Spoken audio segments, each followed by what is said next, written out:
আজি তামুলপুৰ পৌৰসভা কাৰ্যালয় চৌহদস্থিত ডিআৰডিএৰ প্ৰকল্প সঞ্চালকৰ কাৰ্যালয়ৰ সভাকক্ষত বিটিচিৰ সচিব আনছুলা বসুমতাৰীৰ অধ্যক্ষতাত জিলা উন্নয়ন সমিতিৰ এখন পৰ্যালোচনা সভা অনুষ্ঠিত হয়। সভাৰ আৰম্ভণিতে সচিবগৰাকীয়ে বিডিঅসকলক চলিত ফেব্ৰুৱাৰী মাহৰ ভিতৰত জিলাখনৰ সকলো ভিচিডিচি কাৰ্যক্ষম কৰি তুলিবলৈ আহ্বান জনাইছে। সভাখনত সচিবগৰাকীয়ে পঞ্চায়ত আৰু গ্ৰামোন্নয়ন, জনস্বাস্থ্য কাৰিকৰী, অসম গ্ৰামীণ জীৱিকা অভিযান, লোক কল্যাণ, স্বাস্থ্য, বন, ভূমি সংৰক্ষণ, জলসিঞ্চন, শিক্ষা, জলসম্পদ, যোগান, উদ্যোগ আৰু বাণিজ্যকে ধৰি মুঠ ২৫টা বিভাগৰ পৰ্যালোচনা কৰে।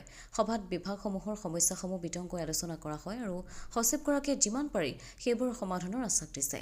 তেওঁ বিষয়াসকলক ৩১ মাৰ্চৰ ভিতৰত আধৰুৱা আঁচনিৰ কামসমূহ সম্পন্ন কৰিবলৈ আহ্বান জনাইছে।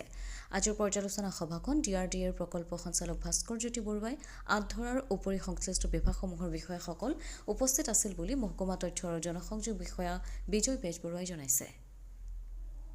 ব্যুৰো ৰিপৰ্ট, অমৃত নিউজ 24/7।